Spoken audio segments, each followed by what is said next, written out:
Eto mga kababayan, kahapon, no? Kahapon naman ho, tanggalin ko na 'to. Kahapon po, mga boss. Baka po para Anong kahapon? Kahapon nga. Kahapon may naganap pong hearing mga kababayan.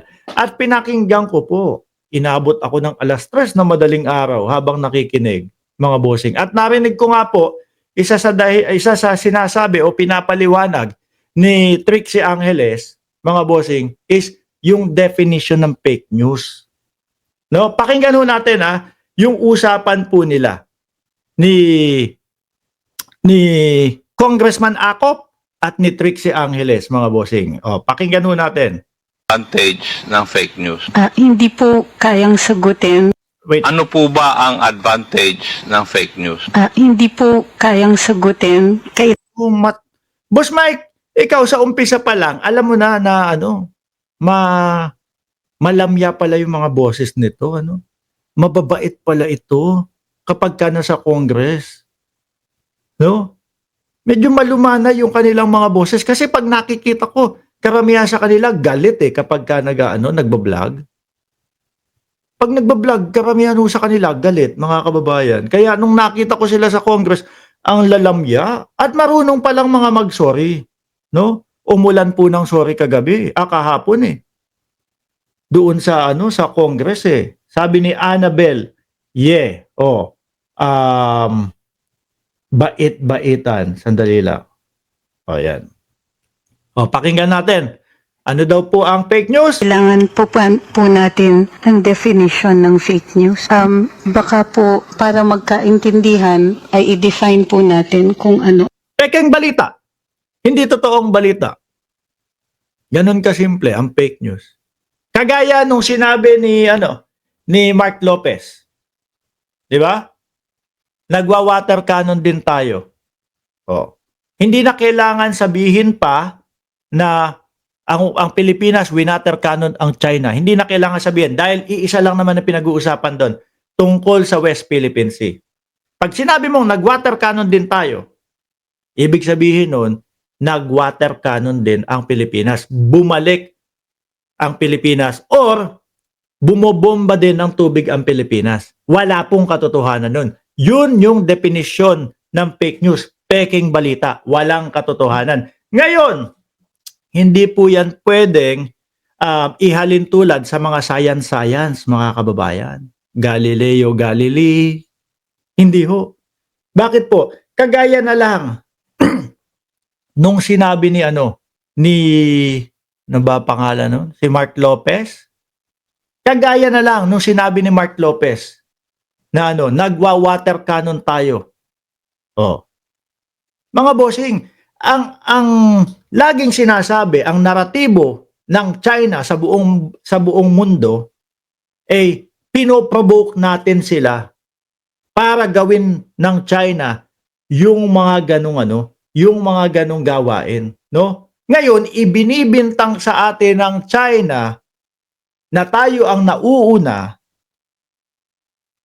para gawin nila yung pagwa-water cannon na gayon.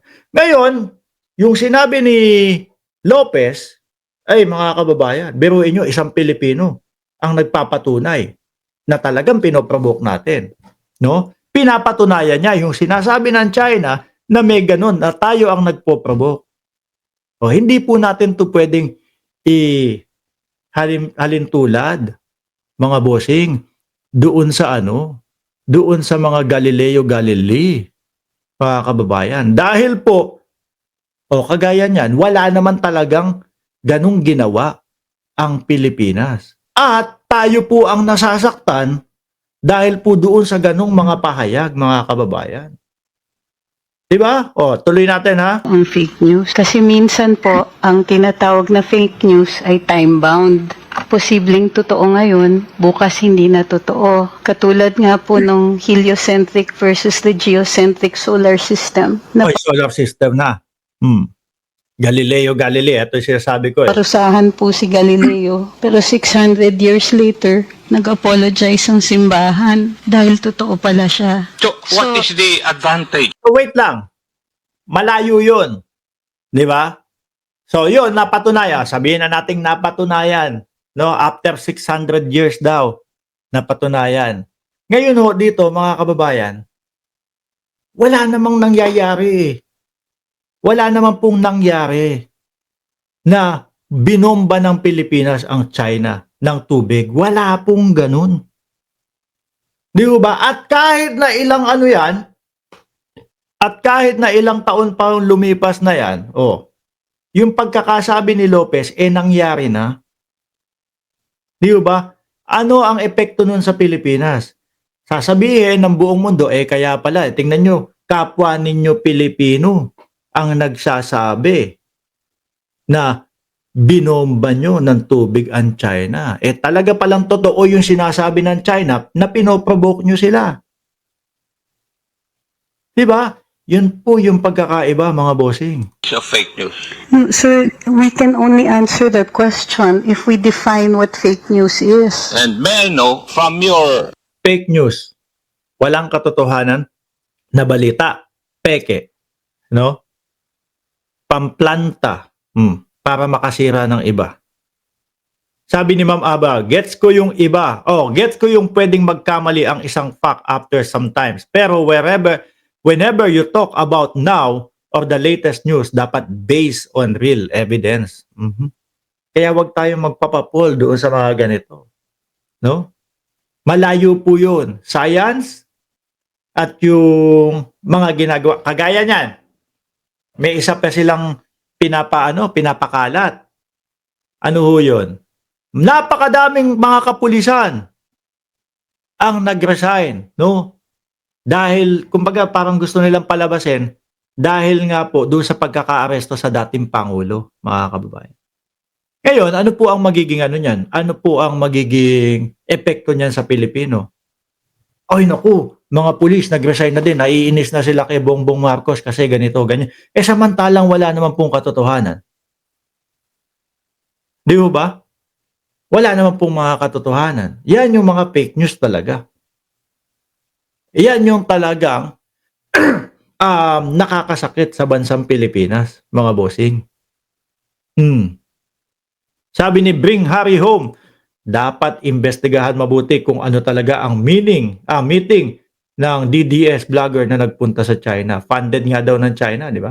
Parang closed door meeting para magpakalat ng fake news, especially West Philippine Sea. Maamong tupa ang mga fake news vloggers kahapon. Journalist pa man din daw. No, daw. Gumagamit ng daw.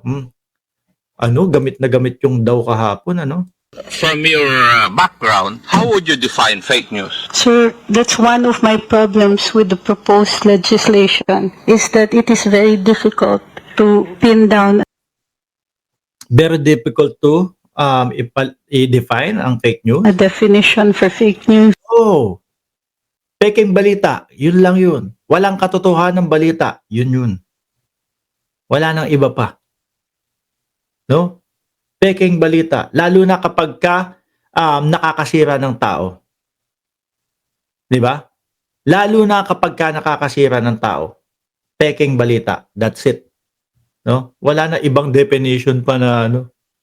Yung pagbomba sa China, fake news 'yun.